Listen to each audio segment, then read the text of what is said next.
Muy bien.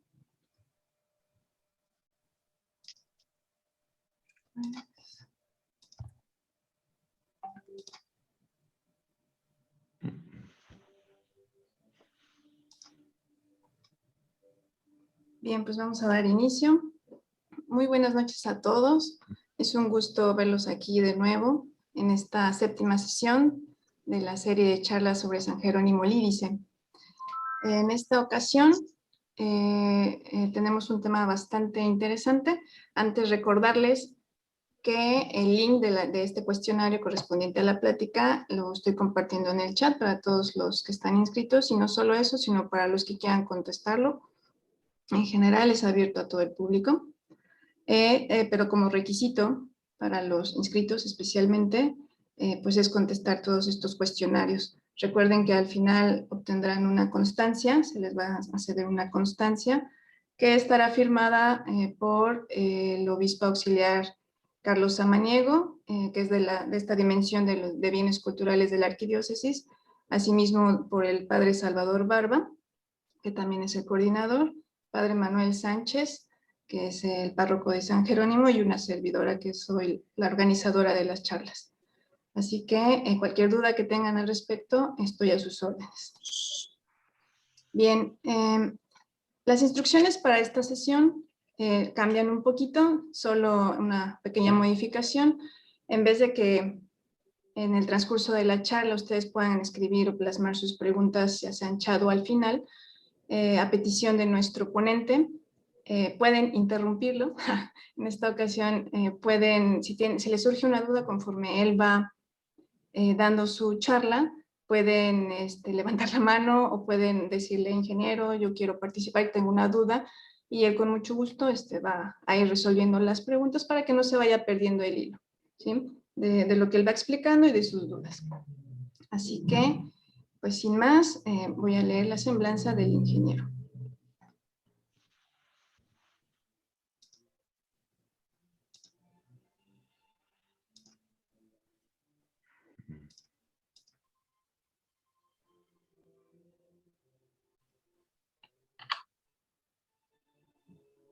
Bien, pues Manuel López Portillo es ingeniero civil por la Escuela de Ingeniería de la Universidad Autónoma de Sinaloa, UAS, en 1972. Inició su desarrollo profesional como supervisor de obras en la Municipalidad de Culiacán, Sinaloa. Posteriormente, ingresó como auxiliar técnico al Grupo ICA en la empresa Túnel S.A., donde participó en la construcción de diversas obras de tomas subterráneas de colectores de aguas negras. Su carrera ha incluido la participación, además, en proyectos de construcción de cimentaciones profundas, complejos industriales y relacionados con la industria petrolera. Representando a ICA en España, Portugal, Guatemala y Argentina, su trabajo se enfocó en cimentaciones, obras subterráneas y de tipo industrial. Como director de construcción del área internacional, participa en proyectos hidroeléctricos, carreteros, industriales y urbanos en diversos países de América Latina. También ha participado en proyectos aerofotogramétricos y de supervisión submarina. Por otro lado, ha incursionado en el sector inmobiliario y turístico. En el ámbito de la obra subterránea, destaca su participación en proyectos tales como la construcción de la segunda etapa del interceptor central del drenaje profundo y el colector semiprofundo Iztapalapa, túneles para el metro de la Ciudad de México y en la reparación de los túneles vertedores del proyecto hidroeléctrico Infiernillo. En 2003, constituye la empresa Productos y Servicios Especializados de Ingeniería S.A.D.C.B., relacionados con la industria petrolera, además de brindar asesoría en proyectos como la construcción de la Supervía Poniente en la Ciudad de México. Cuenta con estudios en investigación de operaciones por el ITESM, de tunneling por la Universidad de Wisconsin, cursos avanzados de administración, planeación y control de obras, un diplomado en administración de negocios por la Universidad de Berkeley y uno en gerencia de proyectos por el Project Management Institute. Es miembro activo de la Asociación Mexicana de Ingeniería de Túneles y Obras Subterráneas, AMITOS.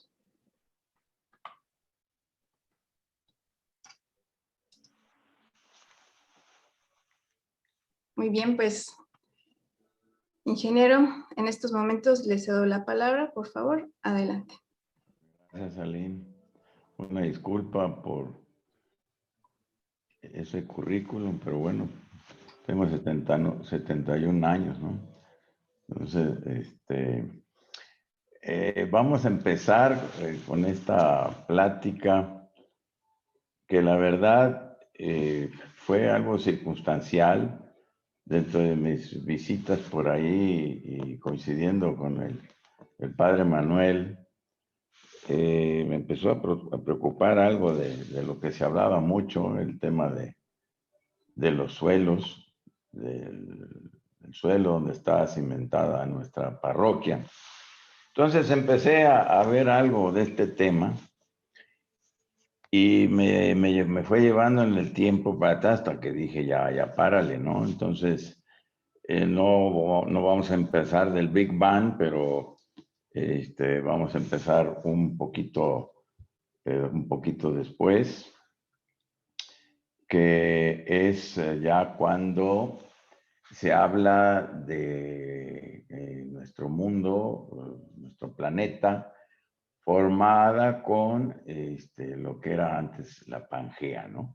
Bueno, pero antes de Pangea, que fue un solo continente que se formó por allá hace 135 millones de años. Antes ya había estado formada otro núcleo de tierra continental que se separó, se volvió a unir en Pangea y luego por la propia actividad de la corteza terrestre, que vale la pena aquí decir que nuestro planeta tiene vida, está vivo, aparte de el tema biológico, pues tiene un tema físico-químico muy activo. Entonces se fue separando, empezó esa separación. Pues unos hablan acá de 225 millones de años, otros de 175, pero yo creo que para nuestro caso no hay mucha diferencia. Entonces vamos viendo aquí cómo se va separando Pangea y cómo le va dando forma a lo que actualmente es nuestro planeta Tierra, con sus continentes. Pero aquí hay un tema interesante antes, aquí hace 65 millones de años, ¿no? Se estaba separando la Pangea y aquí donde podemos ver parte del Golfo de México, de Texas, por allá no existe México. Eso quiere decir que México o esa zona ahora que ocupa nuestro país estaba bajo el agua, ¿no? Entonces, ya hoy, pues aquí lo vemos el mapa tal cual, Australia y demás, ¿no? Entonces, aquí con este tema que le trato de mostrar es una especie de radiografía en el tiempo de cómo se fue conformando toda la plataforma continental. Y tenemos, pues, las áreas más viejas, esas son estas áreas naranjitas por acá, obviamente acá por África, donde se han descubierto muchos elementos para considerar la edad de nuestra Tierra, hasta llegar a los blancos o amarillos. Acá estamos hablando entre 2.500 y 4.000 años, millones de años, 2.500 y 4.000 millones de años que esto empezó a emerger. Y al último tenemos aquí esto que fue nada, pues ya es mucho más joven, es nada más entre 65 y 250 millones de años. Y acá, pues ya aparecemos acá como país, ¿verdad? Podemos ver aquí esto que son las costras, vamos a decirlo aquí, las heridas de lo que ha sido consecuencia de la separación de los continentes. Y bueno, pues esto es consecuencia de que nuestro planeta tiene una corteza que llega máximo a 70 kilómetros de profundidad, pero que aparte de estar en algunas zonas cubierta de agua, pues tiene sus placas pues de roca que vienen con el tiempo. Y esto, ¿qué produce estos efectos de que se empiece a mover, vamos a decir, la Tierra, las masas continentales? Bueno, pues acá tenemos en este corte, no sé si lo observan bien, pero acá tenemos lo que es el magma de la Tierra, que es líquido. Entonces, con la presión que ejerce la misma Tierra sobre estas capas, estos núcleos, va buscando el magma salir y esto forma volcanes y demás, ¿no? Entonces, al empezar a desocupar un volumen, este magma, dentro de la Tierra, obviamente la Tierra se empieza a encoger, por decirlo de una manera, porque hay volumen que desocupas acá abajo, entonces se tiene que llenar. ¿Cómo se llena? Bueno, pues contrayéndose la corteza. Y aquí la corteza, pues se encuentra corteza con corteza y puede empujarse y crecer, o puede encontrarse y empezar a declinar esta sobre otra masa de roca. Esto me lleva a comentarles que hay como una confusión cuando se habla de que la Tierra se está enfriando. Digo, se está calentando. Y no, más bien la Tierra se está enfriando. Y lo que se está calentando es la atmósfera sobre la superficie de la Tierra. Pero el núcleo, lo que es todo el conjunto, esta masa viva donde vivimos, se está enfriando. Porque si antes de origen, cuando se desprende del Sol, según esto, pues era igual una materia incandescente. Entonces, esto ya pues, con los miles de millones de años ha evolucionado, pero se sigue contrayendo, se sigue enfriando lo que es el núcleo. Entonces, aquí tenemos otro ejemplo de cómo se ha comportado nuestra corteza. Son a la hora de irse contrayendo la tierra por su enfriamiento y porque la lava desocupa un volumen interno, pues se tiende por la misma presión a estarse, vamos a decirlo, disminuyendo de diámetro, encogiéndose. Pero ese encogimiento, pues es porque chocan aquí algunas capas y empiezan a nacer aquí algunas montañas, otras se deslizan de esta manera y se crean algunos abismos aquí debajo del mar, en fin.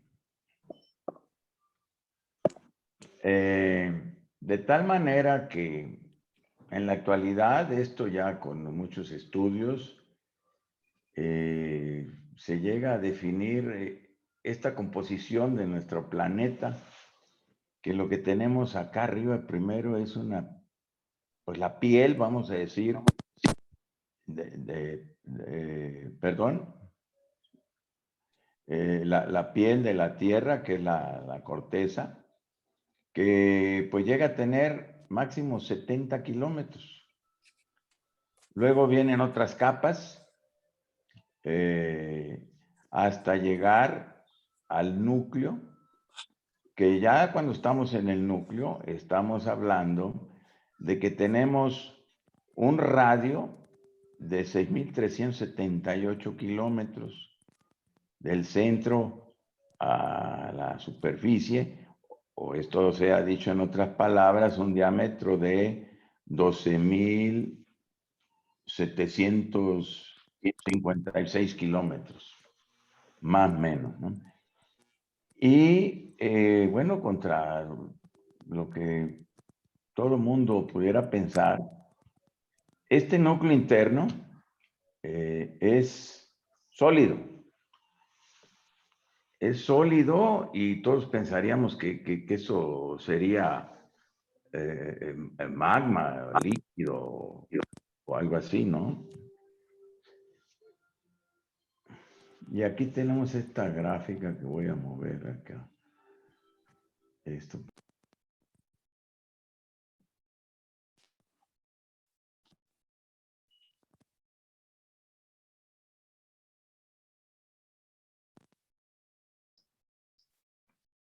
Perdón, ingeniero, su micrófono se apagó.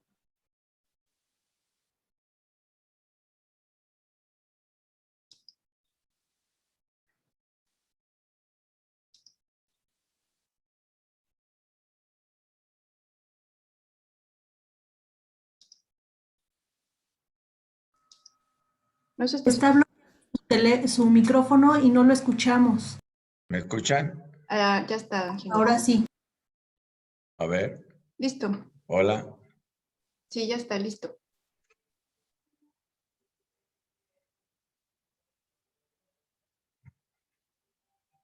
No escucho. ¿Sí nos oye? ¿Escuchan? Sí. Sí, lo escuchamos. Yo no los escucho. Ok. A ver.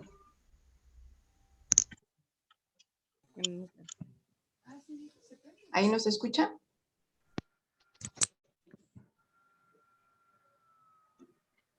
Ingeniero. Hola. ¿Sí nos escucha? Ya. ¿Ya? Ok. Ya. Listo. Ya. Perdona, fue aquí una falla técnica. Entonces les comentaba que considerando el corte que vimos anteriormente en tercera dimensión, aquí tenemos lo que sería como el gajo de un pastel que cortamos en nuestro planeta. Y tenemos pues aquí las profundidades, ¿no? Desde 0 kilómetros a los mismos 6.370 kilómetros de radio. Y pues tenemos aquí algunas características, ¿no? Lo que es la densidad de lo que es la Tierra, estos son gramos por centímetro cúbico, kilogramos por metro cúbico, lo que sea. Tenemos la temperatura en grados centígrados y la presión. Aquí habla de un tema que palabras más, palabras menos, podemos decir que es un bar, es un kilo por centímetro cuadrado, ¿no? Entonces, aquí cuando estamos hablando de que estamos alrededor ya de 50 kilómetros, la densidad aumenta considerablemente, la temperatura en grados Celsius ya es de 900 grados y la presión aquí es de 10,000 kilos por centímetro cuadrado. 10,000 kilos por centímetro cuadrado. Imagínense 10 toneladas en un centímetro por un centímetro. Pues así vamos profundizando hasta llegar al núcleo, al núcleo que es sólido, y es sólido por la misma presión de todas las capas superiores. Esto ya no es magma, el magma está en esta área por acá. Y esto del núcleo interior, que básicamente está conformado de metales, ya tiene una temperatura de 5,000 grados y una presión pues mayor de 1.400.000 kilos por centímetro cuadrado. Imagínense en un centímetro cuadrado acá que hay una presión de 1.400 toneladas. Bueno, estas son las condiciones de nuestro planeta en temas desde el punto de vista físico. Y así, como lo platicamos, pues con esos movimientos de la corteza terrestre se llega a formar lo que se llama una cuenca, que es donde vivimos. Se le llama la cuenca del Valle de México. Pero, ¿qué es una cuenca? Por ahí buscando me encontré unas definiciones muy curiosas en la en el diccionario de la Real Academia. Y dice, hay dos términos geográficos que los leo. Dice, una cuenca es una depresión de grandes dimensiones en la superficie terrestre ocupada por un océano. Esta es obviamente una cuenca como el Océano Pacífico, el Índico, etcétera, ¿no? Otra, dice, es un área avenada por un sistema fluvial. Avenada, pues son venas, ¿no? Esta es una, como lo que vemos luego en los cerros, las montañas, que se ven este tipo de rastros como si algún tigre gigante hubiera arañado las montañas, pero esos son producto de que el agua busca su cauce y va arrastrando hasta llegar a las partes más bajas y en su trayecto pues se va llevando tierra cubierta, a veces rocas y las rocas se van desgastando, total, que llega aquí con material de acarreo. Otro es una depresión sujeta a procesos de subsidencia y sedimentación. Bueno, es lo que estamos comentando ahorita. En una cuenca, pues, está, pues si no diseñada, está propensa a estar recibiendo sedimentos de las partes altas de las tierras que lo rodean. En geología hay otro tema de cuenca. Podemos decir, ahorita, pues Coahuila es una cuenca carbonífera, muy en el día, muy citada hoy. Bueno, pues es que hay carbón, por otro lado puede haber cuencas de plata, en fin, eso ya es subterráneo. Otra dice área rodeada de tierras altas con o sin salida al mar. Bueno, aquí entramos nosotros, me refiero a los que vivimos en la cuenca del Valle de México, pero no quiero dejar de citar la última definición que me pareció muy interesante. Dice, taza de madera usada por los peregrinos y mendigos. Bueno, pues esto nos da pie a que precisamente la taza que le daban a esos mendigos, donde les daban algún caldo, alguna sopa o algo similar, era asegurar que no se tirase, ¿verdad? Entonces, eso viene siendo una cuenca y nosotros vivimos en una cuenca. Ahora, aquí muestro lo que es la cuenca del Valle de México.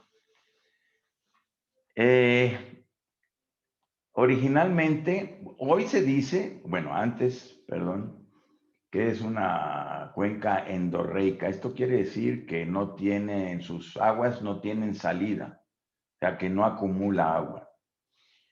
Pero hace algunos miles de años empezaron a brotar por acá unos cerros en el estado de Hidalgo. Y por último, el volcán del Chichinauhua, que fue el que tapó la salida de esta cuenca que daban sus aguas al estado de Morelos y de ahí se iban al Pacífico. Entonces, al crecer este volcán, se selló toda la cuenca esta y se hizo endorreica, o sea, una cuenca cerrada. Para que vean la magnitud de esta cuenca, más o menos de acá hasta acá, tiene 110 kilómetros. Y de acá, de los cerros del Poniente, Sierra Nevada, hasta el Popocatépetl, del orden de 80.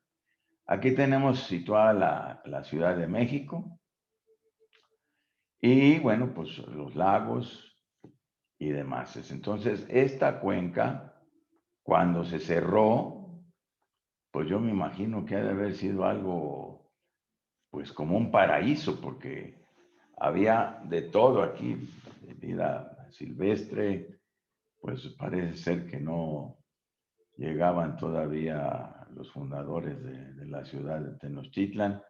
Pero bueno, esta es la cuenca que actualmente ocupamos, ¿no? Y aquí están los límites de la Ciudad de México. Toda esta área roja punteado.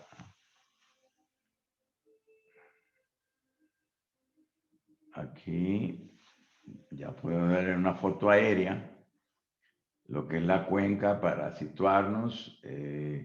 Podemos ver aquí lo que es el aeropuerto en esta parte. Ya tenemos el Caracol, el lago Nabor Carrillo, en fin. Y aquí podemos observar muy bien esas venas de lo que hablamos antes, ¿no? Todos los cauces del agua que viene de las serranías, cómo van dejando y sellando su cauce, pero igual empiezan a acarrear todo lo que encuentren a su paso. Lo mismo vemos acá por el lado del oriente, para el lado de Puebla. Fíjense cómo está herida toda la sierra por la erosión del agua, piedras y roca, ¿no?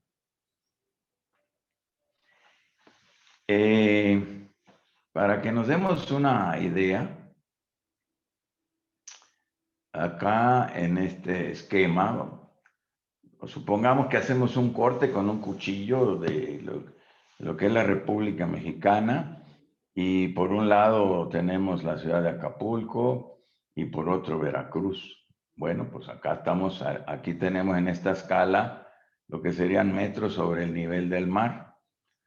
Tenemos aquí, pues obviamente a nivel del mar cero. Y acá, donde está nuestra cuenca, rodeada de montañas, pues andamos más o menos el orden de los 2.400 metros sobre el nivel del mar. Ahora, esta cuenca, pues al cerrarse con el Chichinauhua y los volcanes en el norte, se empezó a sedimentar de varias maneras. Aquí teníamos, vamos a decir, la placa tectónica original que se sigue moviendo. Luego tenemos aquí materiales granulares, gravas, arenas, producto de todos esos deslaves y del acarreo del agua que va bajando de la sierra en la periferia.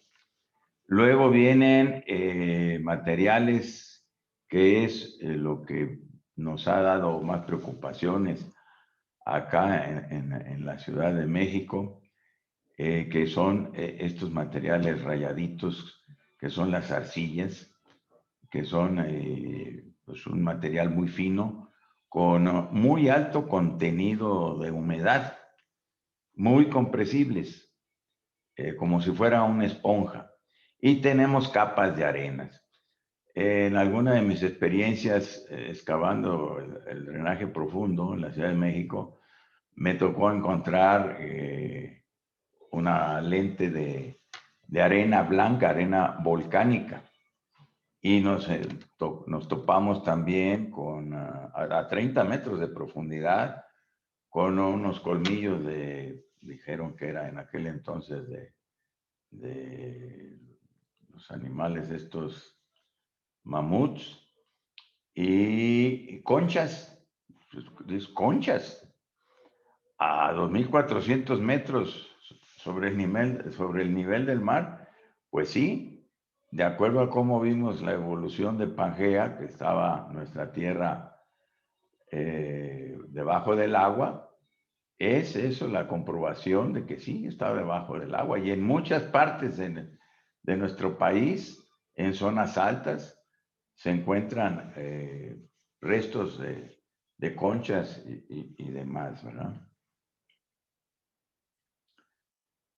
A ver, aquí, bueno, entonces aquí lo que les trato de comentar es que un señor, Moser, se dio a la tarea de clasificar los suelos de la Ciudad de México y los clasificó en tres grandes rubros, que era la zona del lago. No se mueve esto, está fallando. La zona del lago, luego la zona de transición y la zona de lomas.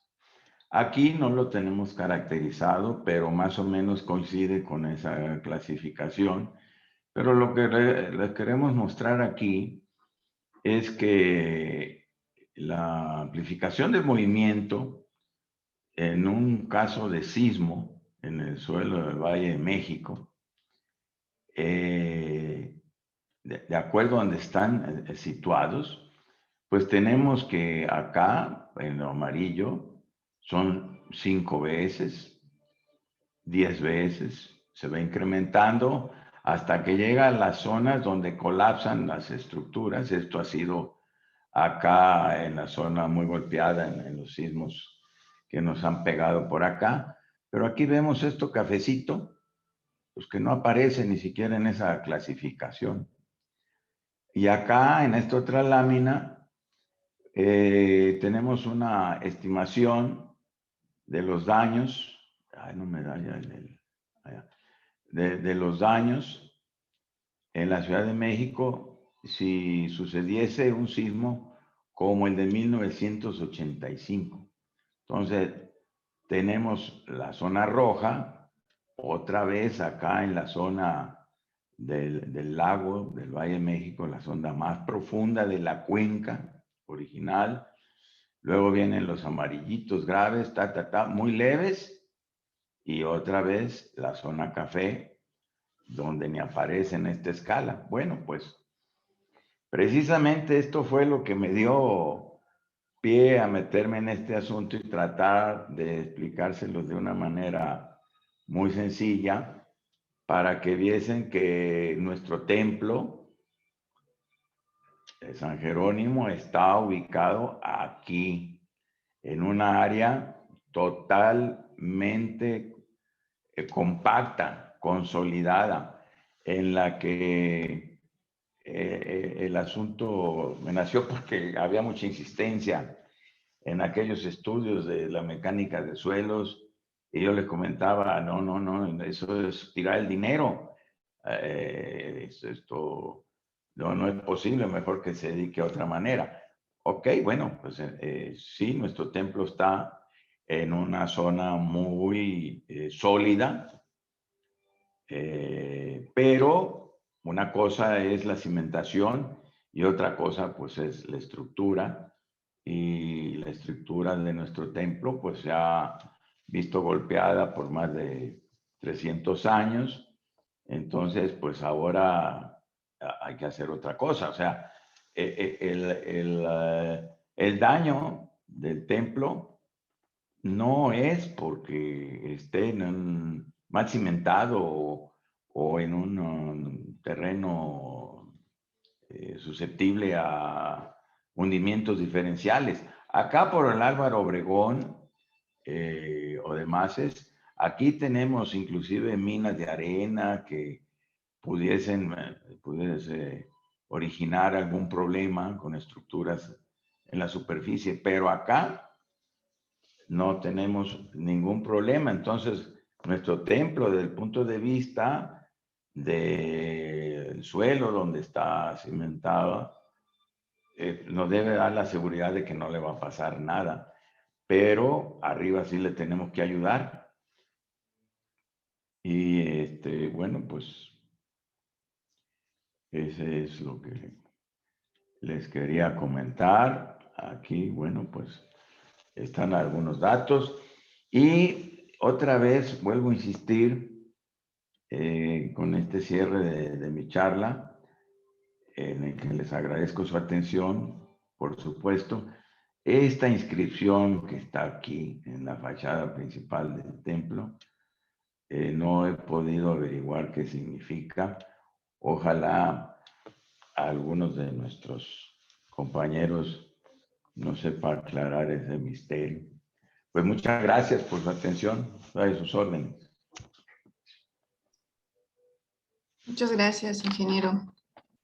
Muy interesante su presentación. Damos paso entonces, ya que no lo interrumpieron. Si alguien quisiera ahora hacer algún comentario, alguna pregunta.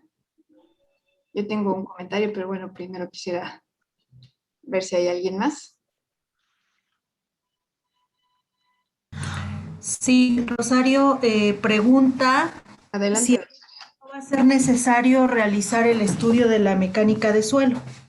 Esa es una. Y la otra, este, bueno, habían comentado, y es un rumor, por eso expongo la duda, porque habían comentado que por debajo del templo había fisuras y grietas. Entonces, de acuerdo a lo que nos acaba de exponer,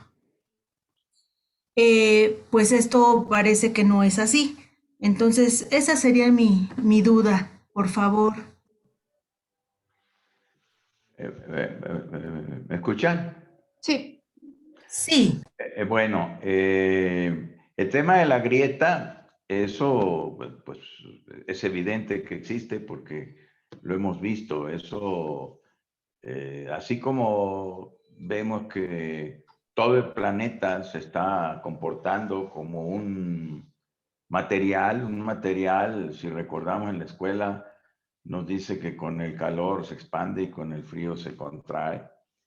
Eso sucede acá también, pero eso no quiere decir que se tenga que hacer un estudio de mecánica del suelo. Bueno, que creo que ya no se hizo, afortunadamente. Eh, Así el asunto. Claro, son temas muy localizados. Ese tema de la grieta, que inclusive va por medio de la nave del templo, tiene allí una abertura en el piso de, si acaso, no sé, un milímetro, milímetro y medio, no más, y eso creo que es todo, pero el suelo no debemos tener duda al respecto, ¿no? gracias. gracias, Rosario. ¿Alguien más tiene un comentario o pregunta? Buenas noches, soy María Eugenia Butler, ingeniero. Nosotros, Kena, perdón, no se escucha muy bien tu sonido. Hay mucho eco.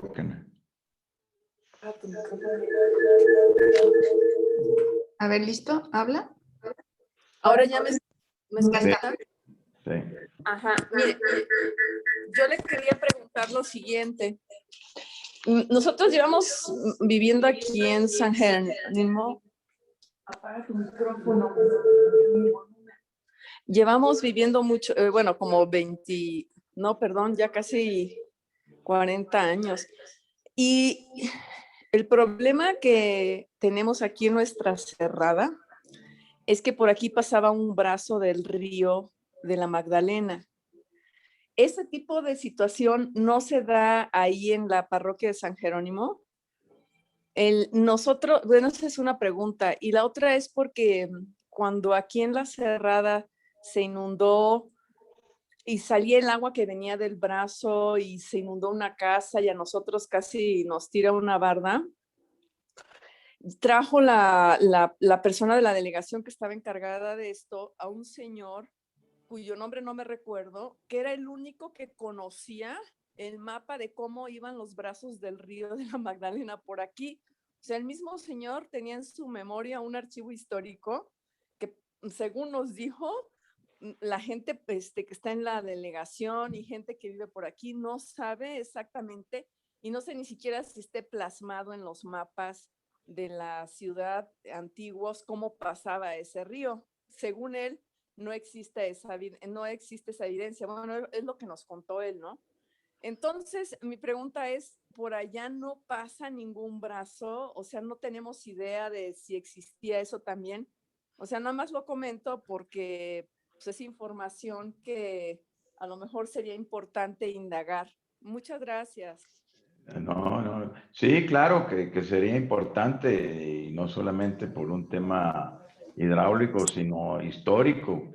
Pero ahorita lo que podemos ver claramente de esos, de esos arañazos de los ríos en la serranía acá de, de todo el Cerro del Ajusco y por acá de San Bernabé y demás, obviamente está todavía vivo el río de que pasa por los dinamos, ¿verdad?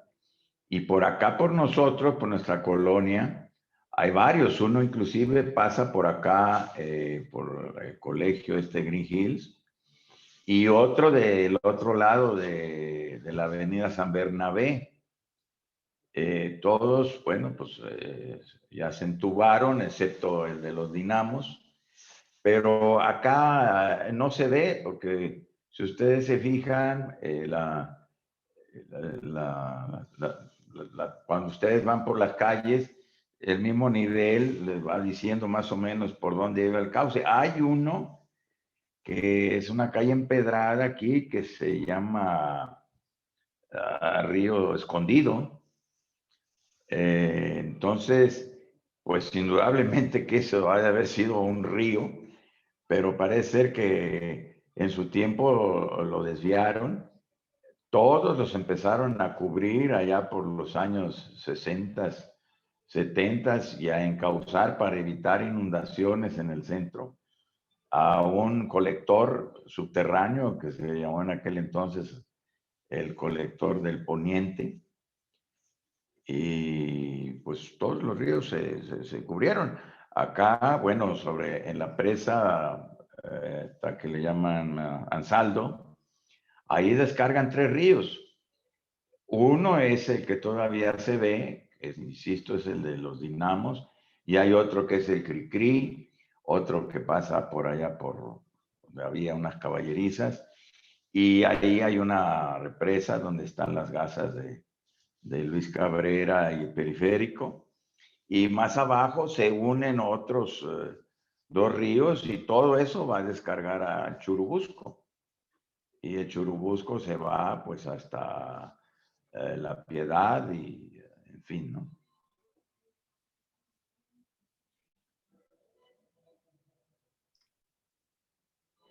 Muy bien. ¿Esto responde a tu pregunta, Ana? Sí, muchísimas gracias. Muchísimas gracias, ingeniero. De nada, que nada. Bien, aquí tenemos un comentario de José Alberto Castro, que dice, muy interesante presentación. Conociendo los antecedentes, es clara la situación del Valle de México y áreas adyacentes. Efectivamente, ¿no? Ya lo veíamos en los mapas de la situación, ¿no? Con todas estas venas, y vemos que ya lo han presentado en otros mapas y presentaciones, recuerdo con la doctora Ethel y la doctora Mónica Cejudo, que presentaban los ríos, ¿no? Entonces, toda esta zona del poniente todavía se ve, digamos, eh, pues abastecida hasta cierto punto por estas afluentes. Sí, y aquí quisiera agregar algo, ¿no? En relación a la pregunta de Kena. A mí me gustaría comentar algo. Sí. Ok, sí, en unos momentos, perdón, vamos a Sí, permitir que el ingeniero... sí, adelante, adelante. Ok, adelante entonces. Bueno, soy Melissa, tengo 11 años, próximamente estudiante de secundaria.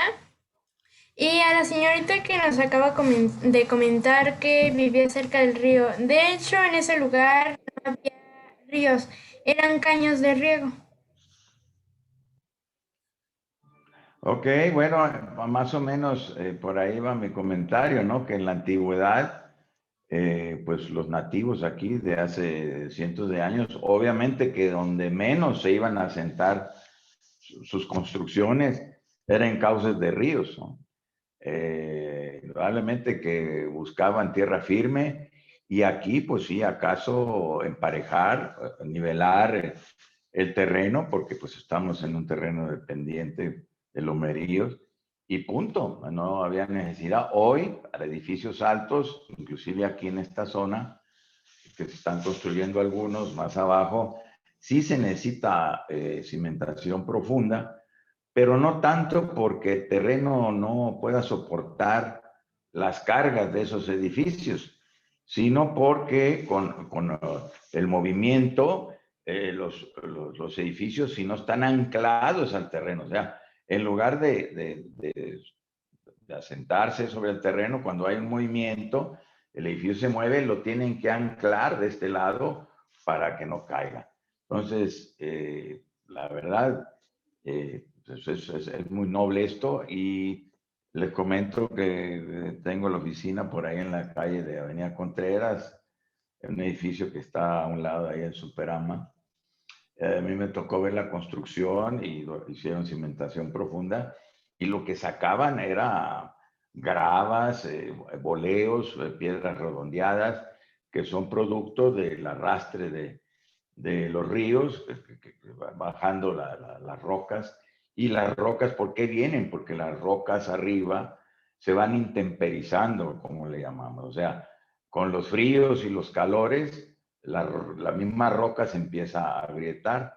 Eso puede ser un símil luego para algunos comportamientos nuestros, ¿no? Que tenemos que aguantar los fríos y los calores, pero no en tanto a la temperatura, sino a las situaciones que se nos presentan en la vida. Bueno, en ese tema, pues se van agrietando, desmoronando los cerros, y el agua se encarga de ir bajando esos pedazos de roca, y hay en esas áreas ahí abajo, cerca de la presa Ansaldo, muchos depósitos de piedra y arena y demás, ¿verdad?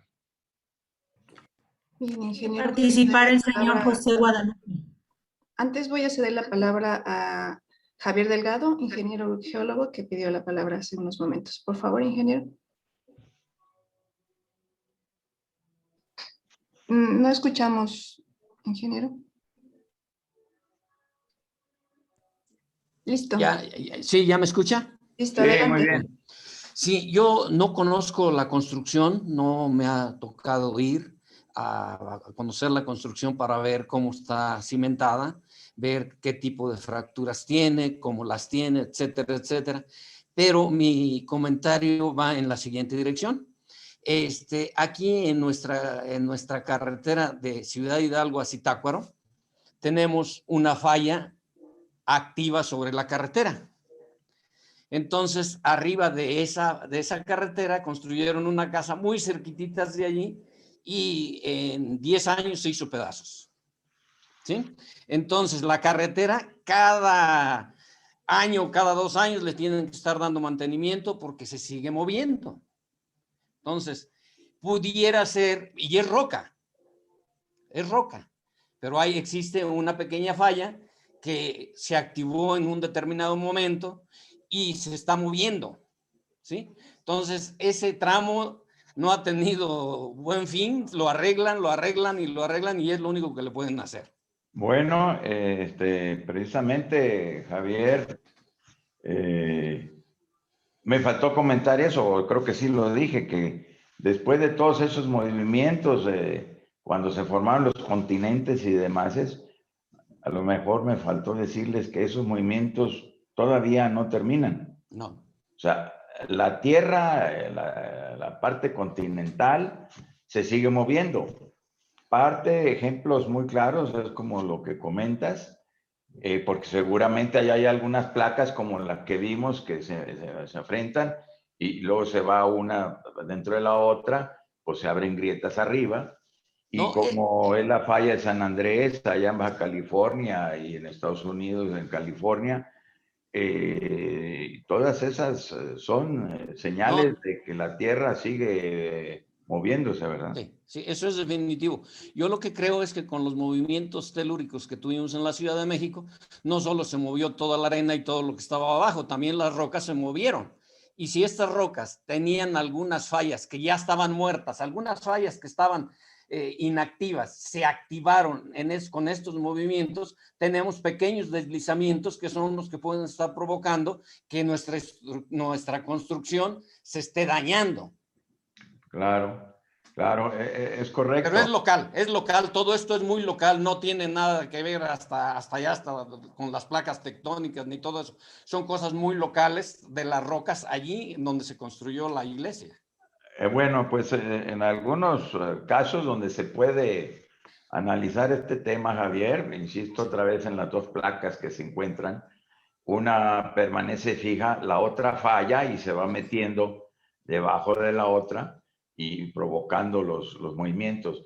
Si hay manera de situar la obra en la parte que está permaneciendo fija, es lo que se hace, porque mientras que se mantenga en la parte que se está moviendo o que inclusive cruce las dos placas, olvídate, eso va a ser un tema de nunca acabar, ¿verdad? Sí, los vamos a estar remendando cada ratito y se va a volver. Así es, así Sí, es. así es. Bueno, ese era mi comentario. No, pues. Muchas gracias, ingeniero. Sí. Ahora sí, perdón, a quien interrumpí, por favor, podría hacer su pregunta. Va a participar el señor José Guadalupe. Adelante.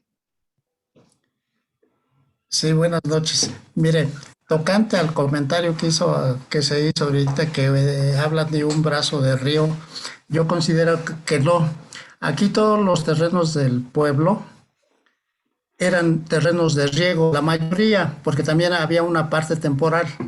Entonces, todos los terrenos tenían un caño a las orillas de los linderos de los terrenos donde corría el agua. Nosotros para regar los terrenos aquí del pueblo traíamos el agua de los dinamos. Y aquí en Luis Cabrera, donde está el hospital materno, junto hay un campo de fútbol, eso era una presa, se llenaba con el agua que traíamos. Yo tendría como 10 años y yo ya iba con los señores de ese tiempo a recorrer el caño desde el primer dinamo hasta la presa que estaba allí en Luis Cabrera. Y luego acá en la calle de Magnolia y Corregidor había un tanque que hoy hay un monumento para los checoslovacos, algo así.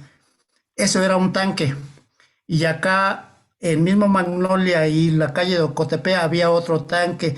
Esos tanques se llenaban del diario en la noche y en el día se repartía el agua a diferentes.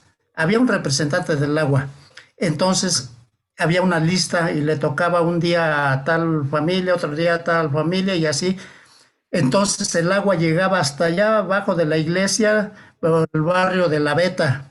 Entonces para regar esos terrenos pasaba el agua, había un caño allí en el atrio de la iglesia, del lado donde está el fresno, allí atravesaba un caño y todavía hasta la fecha hay una seña, allí de una puertita donde entraba la gente por allí a recorrer el caño y lo llevaban hasta abajo para regar las tierras de abajo.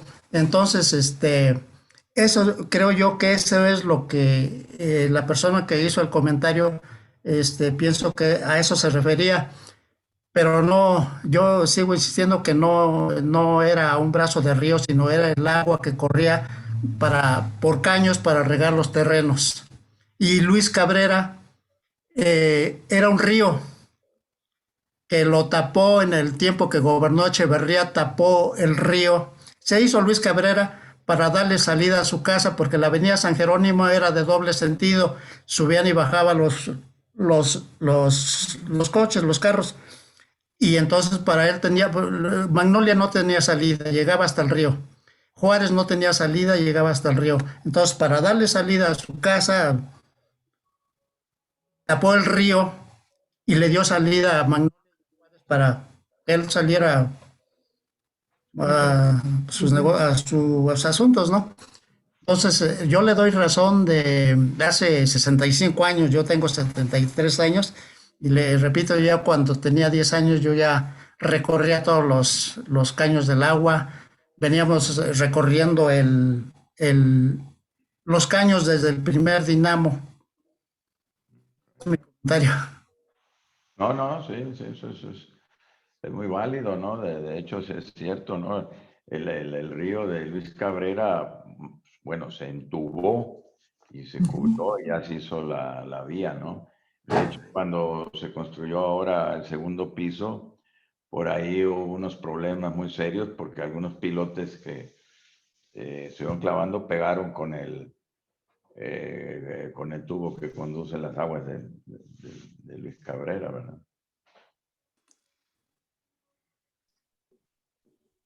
Bien, muchas gracias. Al respecto de este último comentario que hicieron, bueno, solo me gustaría mencionar, creo que, o la idea que se tiene hasta ahorita es que tenían esta idea de que a lo mejor los ríos pasaban como muy por debajo o muy cerca de la parroquia, ¿no? Entonces, quizá con esto que menciona el señor, es que eran canales, o sea que a lo mejor esto nos da la idea de que no es el problema que presenta la iglesia, ¿no? Sino el agua fue conducida para regar los campos. Los terrenos eran terrenos de siembra, Exacto. huertas de fruta, diferente fruta y diferentes flores que sembraba pues, mis abuelos, mis papás, Ujú. y de eso se sostenía aquí la gente, de lo que producía la tierra para pues, mantenernos a nosotros, que éramos niños en ese tiempo. Y es un comentario interesante porque al final, bueno, se dice esto de que el agua siempre tiene memoria, ¿no? Igual si hubiera sido un río tal cual que pasara enfrente, pues hubiera regresado, ¿no? Pero vemos ahorita que pues no está como el testigo de que realmente fue frente o junto a la parroquia, pero sí, como nos dice el Señor, fueron estos cauces, ¿no? Sí, además, Túnel, no sé si el señor, hace pues, 300 años o más, cuando se inició la construcción de nuestra parroquia, pues no existía ni eso. O sea, seguramente esto estaba pues casi virgen. Sí, habría algunos asentamientos hace más de 300 años, pero era una manera de actuar muy natural. A ver, ¿dónde voy a construir mi casa? Pues no te vas a poner a rellenar un río para un cauce de un canal o lo que sea para cimentarla ahí. Pues, te ibas a lo que estaba firme y emparejabas, como dije hace rato, y desplantabas tu construcción. No había manera, no había pierde de meterse en Honduras, de estar solucionando un tema de cimentación por falta de capacidad de carga del terreno, ¿no? Así es. Muy bien. ¿Alguien más tendrá algún comentario, pregunta? Yo quería preguntarle al ingeniero cuánto se necesita de cavar para que se haga o sea, ¿cuántos metros son una excavación profunda para, por ejemplo, construir un edificio en esta zona? No, bueno, pues aquí, por ejemplo, de las casas, le llamamos nosotros cimentación superficial. Si excavan 250 metros para poner los cimientos, y solo eso nada más por darle un nivel, pero una cimentación profunda, ya nosotros le llamamos de más de 10 metros, ¿no? A más de 10, 15 metros. Hay cimentaciones que en la zona del lago, en la Ciudad de México, tienen pilotes hasta de 45 metros, ¿verdad? Gracias. ¿Alguien más?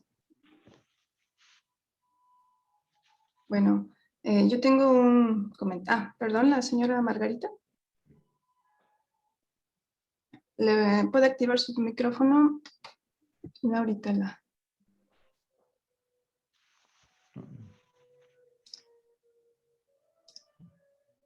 No se oye. No la escuchamos, Margarita. Si pudiera activar su micrófono.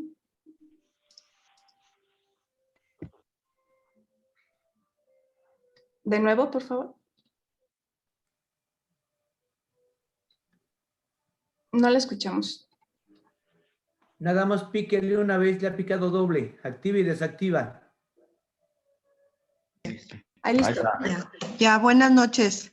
Aquí cerca de la parroquia está la calle de Hidalgo. Luego sigue, antes está la calle de Héroes de Padierna, que va hacia el Panteón. Entre la calle de Hidalgo y la cerrada de Héroes de Padierna pasa a un lado de su casa de ustedes, pasa el río Coyotes, pero ya está entubado.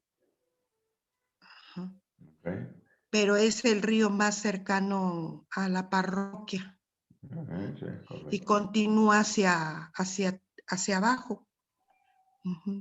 Ese es mi comentario. Además, también una pregunta para usted, ingeniero. ¿Considera usted que no es necesario que se haga el estudio de suelo? ¿No? ¿El respaldo es el análisis que usted ha hecho o alguien más ha hecho algún análisis? No, es solamente, señora, la experiencia, mi experiencia, en lo que he trabajado, obviamente, pues que si me piden firmar algo, pues no soy de rehón ni mucho menos, ¿verdad? Pero, insisto, volviendo a la historia, si nuestro templo ya tiene 300 años, pues no es que a la vuelta de 300 años las condiciones del suelo hayan cambiado en lo absoluto. Entonces, yo creo que no hay ningún tema ahí abajo de que se pueda hundir, ni mucho menos, ¿no? Además, los fundadores de este templo, Padre Salvador, franciscanos o qué eran, Franciscanos. franciscanos, Sí. Parece que ellos franciscanos y dominicos, ahí como que Dominicos. cambiaron. ellos Pero- traían muy buena ingeniería para su tiempo. O sea, ellos no cimentaban o construían un templo con riesgo de que se cayese. Lo hacían con todas las de la ley. No había en eso duda, pues ahí está la muestra de tantos cientos de templos que existen alrededor del mundo, ¿verdad? Sí, Gracias. quizá referenciando lo que dice el ingeniero, los del INA, quizá fue donde surgió este problema del estudio de suelo y demás, era pues echar cohetes para todos lados, buscando alguna respuesta. Y incluso eso hizo que pasara el tiempo y los testigos que pusieron, si había un movimiento o mayor separación, nomás fue lo que provocó el sismo. No hubo avance, no hubo nada. Entonces habla también de la solidez, que no es necesario un análisis del subsuelo. Como menciona el ingeniero Manuel, pues sí, los antiguos estudiaban bien lo que hacían. Entonces también un lugar sólido sobre roca y todo, que no es necesario. O sea, yo sin ser especialista, ya en esos diálogos que he estado caminando con ingenieros, arquitectos y anexos, pues no es necesario. Incluso es, en cuanto a gasto inútil, en cuanto a dato curioso, puede ser.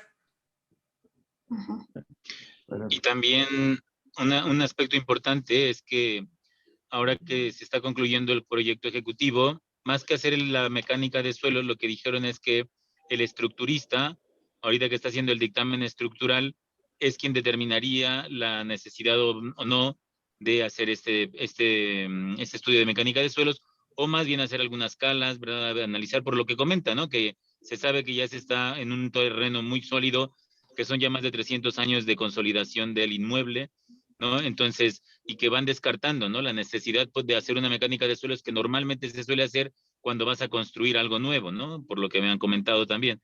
Entonces, más que nada, bueno, tener ahí la certeza de que va a haber un dictamen estructural, ¿no? Por un estructurista, por una empresa, ¿verdad? Que se dedica precisamente a eso, y eso también va a dar, pues, mucha seguridad a que cuando uno entre al inmueble, pues tenemos ese dictamen estructural que avala las condiciones del templo, ¿no?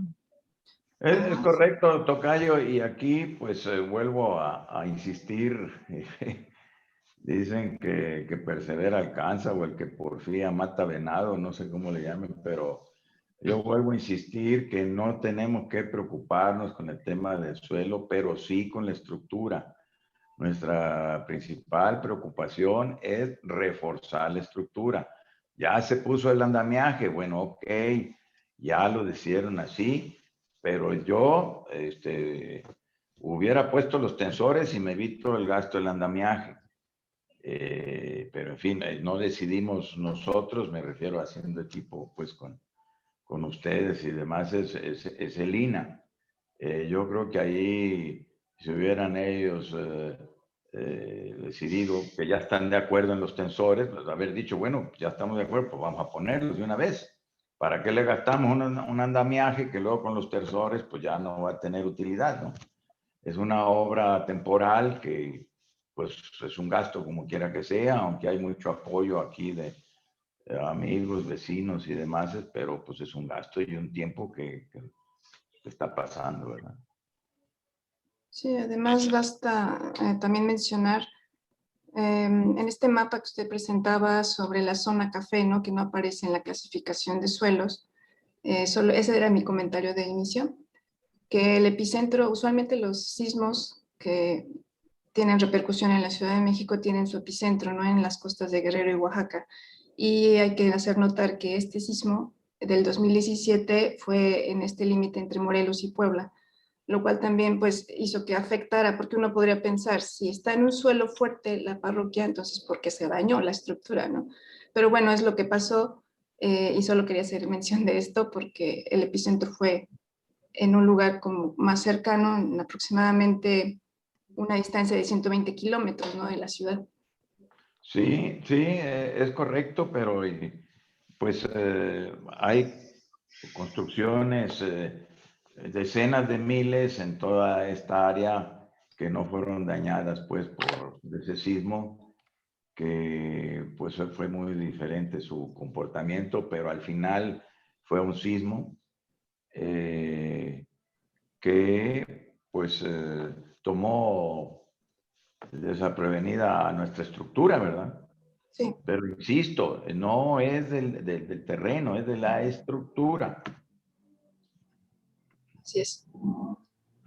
Bien, último comentario, tenemos a Pedro, adelante, por favor. Gracias, Aline. Buenas. En primer lugar, Manuel, te quiero felicitar. Excelente tu presentación y abrió mi curiosidad y quedé asombrado por lo que manifestaba lo que ocurrió en el Pangea, ¿verdad? Con que México estaba sumergido, ¿no? En los océanos. Y bueno, lo que te quería hacer nada más era, más bien, no a la pregunta a ti, sino que al grupo, porque tú hiciste una pregunta que nadie te ha contestado. ¿Qué es lo que dice en la fachada del templo, que están las inscripciones ahí, que creo ya alguna vez lo identificó alguien de los expositores? Creo que era el año en que se había terminado la construcción, y creo que el padre lo mencionó una vez, si era 1713, pero creo que algo de eso se había dicho, ¿no? Que se había terminado un tanto de mayo de 1713. ¿Es así o estoy equivocado, padre? Sí, no, así es. Lo que dice se acabó en el mes de mayo de 1713 y las dos inscripciones de las columnas son José y María. María a la izquierda y José a la derecha. Okay, perfecto. Muchas gracias por... Gracias. Y Bueno. justamente esa también era parte del comentario, me ganaste, Pedro. Muchas gracias. Y de hecho, aquí presente la doctora Ethel también le iba a pedir que me corrigiera, pero sí, ya el padre lo mencionó. Eso es lo que significa, lo que dice la inscripción. Muy bien. De hecho, la doctora Ethel tiene ya un estudio desde muy antiguo, una revista y también, y en todo lo que he investigado ahí en catálogo, ¿verdad, doctora Ethel? Bueno, y vemos que aquí dice C. No tan antiguo, pero no, pero bueno, más o menos. Pero sí, lo que dice sí. Y está en el INA y todo. Sí, Javier, adelante.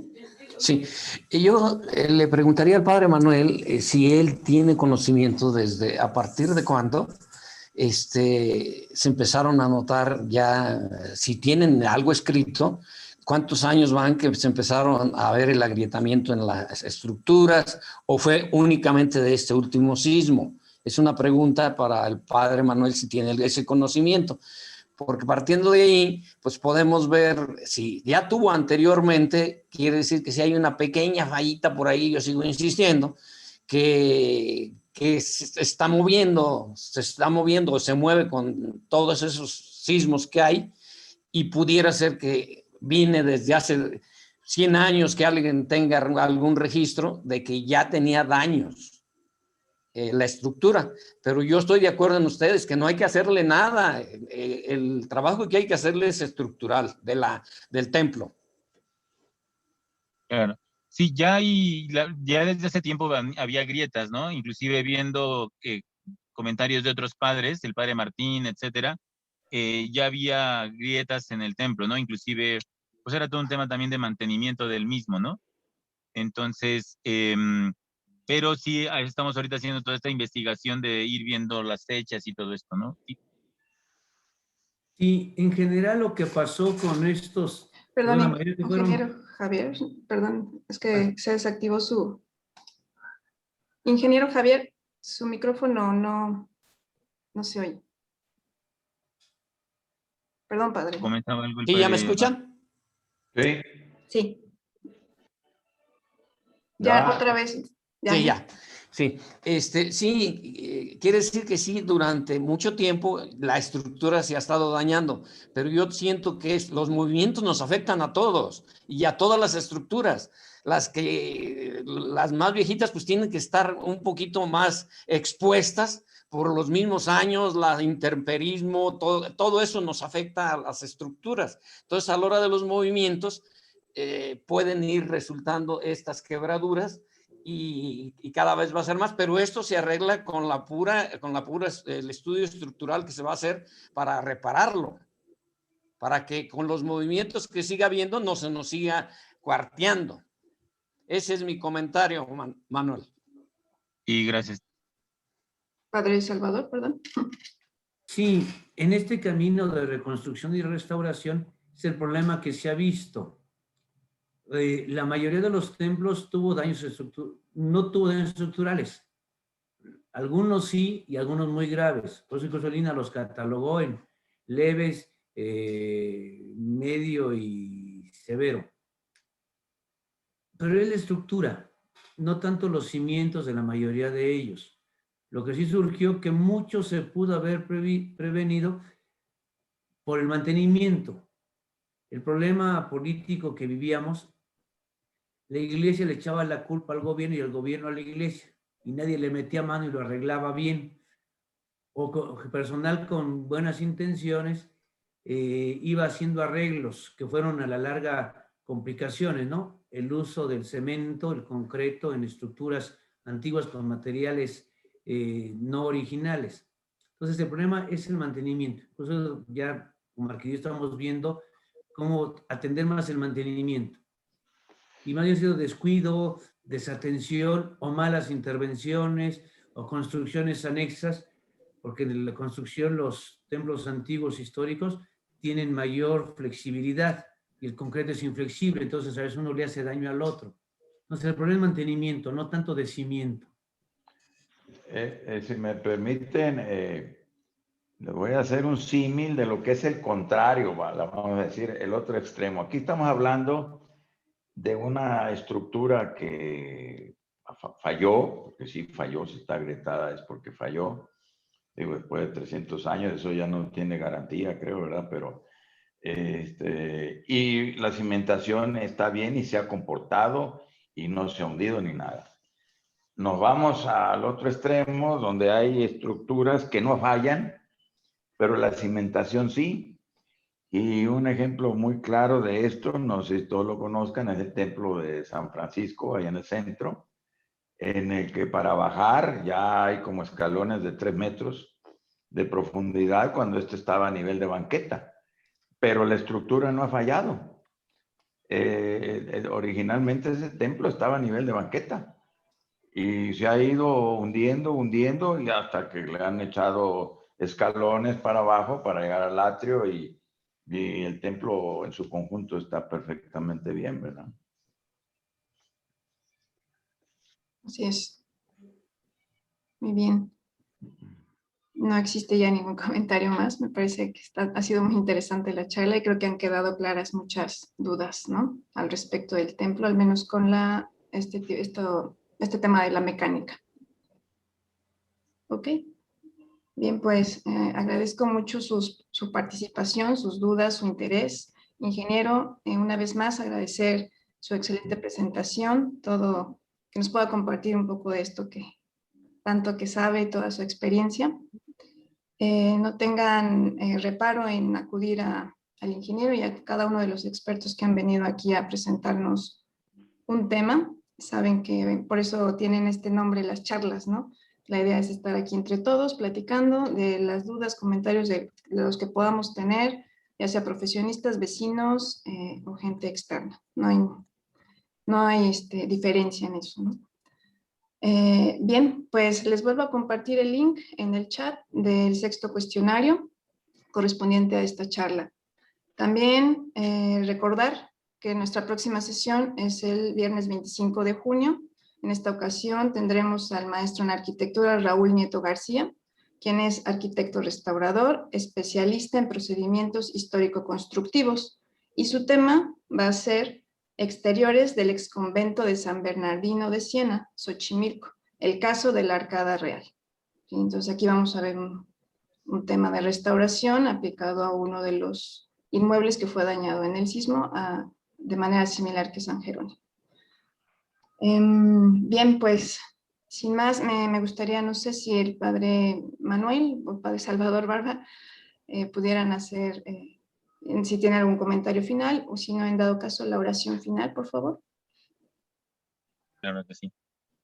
Antes de la bendición, quizás Padre Salvador, si nos la das, simplemente comentar, Dios mediante el domingo a la 1, la empresa SACB va a dar el tercer informe de los trabajos realizados durante esta primera etapa preliminar, que es importante, ¿verdad? También ahí tenerlo informada a la comunidad, como lo hemos estado haciendo, ¿verdad? En las distintas reuniones informativas.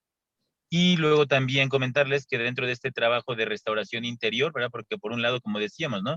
Si está todo este esfuerzo de restauración exterior del templo, pues está la restauración interior de la comunidad, ¿verdad? De pues cada uno de nosotros, y que creo que se está trabajando. En este mes de junio, pues nos estamos esforzando todos para tener estos momentos de adoración al Santísimo de 6 a 8 de la mañana, antes de la misa, ¿verdad? Y pues ese es el esfuerzo que estamos haciendo para pedirle al Señor que pues lleguen los recursos, ¿verdad? En esta segunda etapa que ya está iniciada, por así decirlo, es en espera, ¿verdad? De lo que llegue del FONDEM.